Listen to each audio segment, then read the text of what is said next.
Masyarakat anti korupsi atau MAKI membongkar momen Gubernur Papua Lukas NMB berjudi di kasino di sejumlah negara. Sementara itu sebelumnya pengacara NMB Aloysius Renwarin mengakui kliennya memang bermain judi di kasino di Singapura, namun ia mengklaim uang judi tersebut berasal dari kantong pribadi Lukas NMB.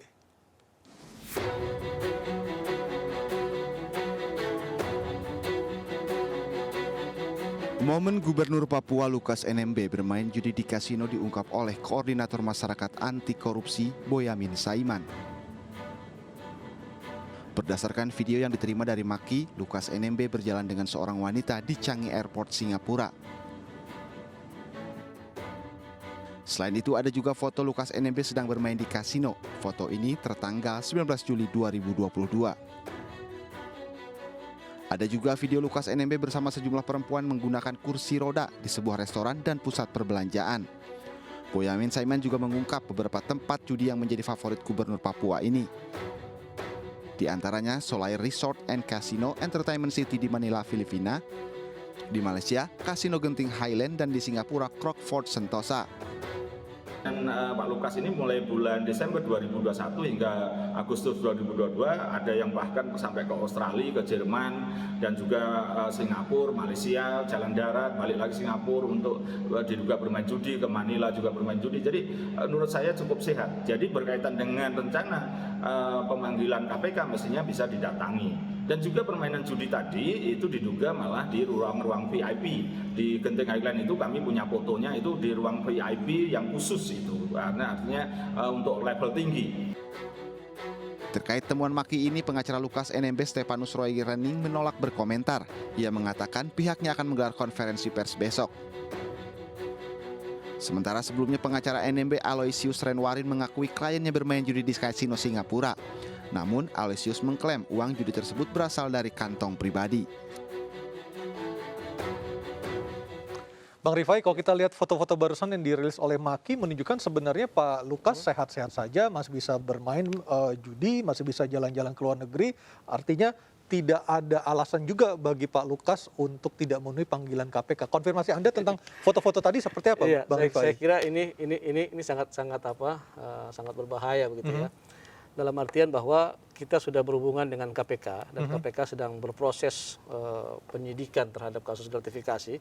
Namun kemudian publik melihat seakan-akan KPK menggunakan MAKI untuk kemudian melakukan penekanan kepada publik untuk bisa menghakimi Pak Gubernur Lukas NMB bersalah terlebih dahulu sebelum ada proses hukum yang berjalan gitu.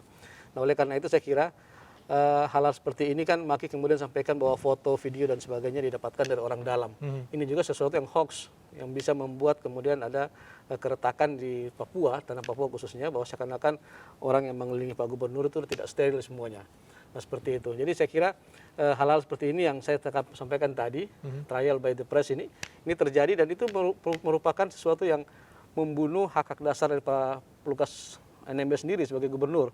Sehingga beliau merasa bahwa kok saya belum melakukan klarifikasi apa-apa semua terus kemudian sudah dipublish hal-hal yang kemudian tidak ada hubungannya dengan meskipun ini juga kasus terjadi karena juga tidak ada artinya masyarakat juga bertanya-tanya karena Pak Lukas dibilang sakit tapi foto yang beredar menunjukkan sebenarnya tidak seperti yang dibayangkan sebelumnya. Itu yang saya bilang beliau ini kan ada tahapannya gitu. Kalau sudah berobat cas kan fresh mulai bisa berjalan. Nah, rencana dicas lagi kapan? Tanggal 12 bulan September kemarin harus terbang ke Singapura untuk melakukan terapi, tetapi tanggal 12 itu sudah ada pemeriksaan dari KPK dan tanggal 7 sudah dicekal sebenarnya oleh KPK selama 6 bulan. Selama 6 bulan ke depan. Nah, ini yang kita lihat makanya dari awal kemudian tim hukum menyatakan ini kok tidak ada seakan-akan kriminalisasi karena tahapan-tahapan itu semuanya harusnya bisa saling berkoordinasi tapi tidak terjadi. Kenapa pilihan untuk perawatan ada di Singapura, kenapa tidak di Jakarta yang secara fasilitas medis juga sebenarnya juga sudah tidak kalah dengan negara-negara tetangga, Pak Rifai? Ya, begini, pertama bahwa Bapak Lukas NMB ini sudah sejak lama, pertama sekali pengobatan sudah di Singapura. Dan itu sejak tahun 2018-2019. Jadi ada namanya pasien sudah merasa cocok dengan dokter dan sebagainya, itu yang terjadi. Yang kedua, masyarakat Papua masyarakat Papua melihat tokoh-tokoh dan para pimpinannya itu punya trauma trauma kalau kemudian diperiksa di Jakarta. Saya kira catatan sejarah tidak bisa kita pungkiri itu. Apa yang ditakutkan oleh Pak Lukas? Bukan ditakutkan oleh Pak Lukas, tapi informasi yang didapatkan bahwa ada dikhawatirkan sejarah-sejarah lalu terulang kembali. Nah, walaupun tidak bisa kita membuktikan, tapi kan masyarakat kemudian merasa bahwa setiap tokoh-tokoh daerahnya yang berobat di Jakarta semuanya mati. Gitu.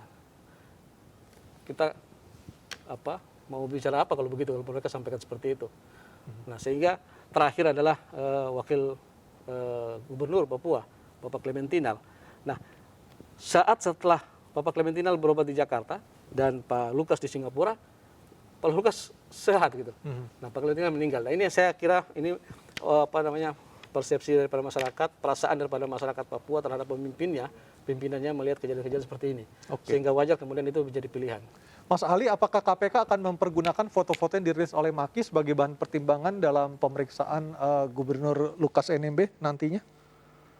Iya, tentu segala informasi yang data dari masyarakat atau dari siapapun akan kami klarifikasi dan kami konfirmasikan ya pada pihak-pihak yang nantinya dipanggil sebagai saksi.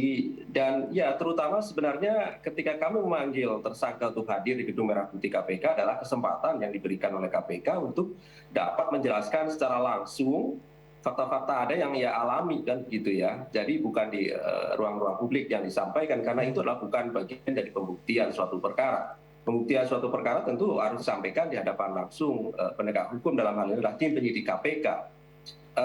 Sehingga seperti halnya pernyataan dari penasihat hukum bahwa judi ini bukan ranah KPK begitu. Ini adalah paham yang salah saya kira.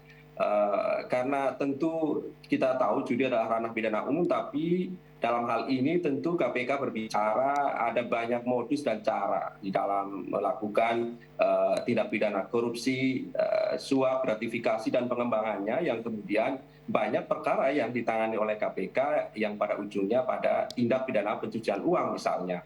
Salah satu modus dalam TPPU itu antara lain membelanjakan ataupun kemudian menempatkan hasil dari tindak pidana korupsi itu pada kegiatan-kegiatan yang kemudian hasilnya seolah-olah legal, begitu ya. Pun demikian di dalam judi juga salah satu modus di dalam tindak pidana pencucian uang. Sehingga tentu KPK tidak masuk pada persoalan dia melakukan judi sebagai tindak pidana, tetapi modus bahwa dugaan judi ini adalah digunakan untuk menempatkan uang-uang hasil tindak pidana korupsi, begitu. Nah, ini yang perlu dipahami oleh saudara penasihat hukum dari tersangka, apalagi kemudian dinarasikan sehingga seolah-olah KPK kriminalisasi ataupun politisasi. Ini yang sudah kami bantah bahwa ini adalah tindak lanjut laporan masyarakat yang kami terima, yang kemudian dari bukti permulaan yang cukup kami tingkatkan pada proses penyidikan. KPK tidak mungkin gegabah, KPK tidak mungkin tergesa-gesa menetapkan seseorang sebagai tersangka tanpa kemudian adanya kecukupan alat bukti. Karena kenapa? Karena pada ujungnya kan nanti akan diuji bersama secara terbuka untuk umum di dalam proses persidangan tindak pidana korupsi. Di sana ada hakim, ada pengacara, ada terdakwa langsung juga dapat kemudian membantah ataupun menguji secara langsung alat bukti yang dimiliki oleh KPK, begitu. Baik, Bang Theo, rintangan bagi KPK tidak hanya datang dari kondisi kesehatan Pak Lukas seperti yang disampaikan, yang harus diklarifikasi lagi oleh tim medis dari Pak Lukas, tapi juga adanya orang-orang yang tadi disampaikan oleh Bang Rifai menjaga rumahnya, yang ini juga bisa menimbulkan gesekan ketika adanya aparat yang mungkin akan datang ke rumah Pak Lukas. Bagaimana dari pemerintah melihat hal ini supaya tidak terjadi peningkatan eskalasi di Jayapura ataupun di Papua pada umumnya, Pak Theo? Ya, kami berharap bahwa seluruh proses ini dapat berjalan tanpa perlu adanya suatu eskalasi konflik ataupun benturan di lapangan ya Pak Mas Aryo ya. Ya.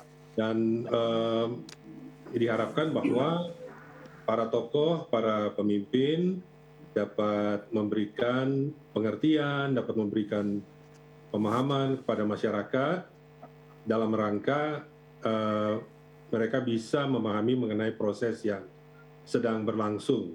Nah, ini menjadi penting sekali untuk kemudian kita bangun komunikasi sosial dengan masyarakat sehingga bisa di proses ini dapat dapat didukung bukan saja dalam secara yuridis, tetapi juga dalam proses secara sosiologisnya ini.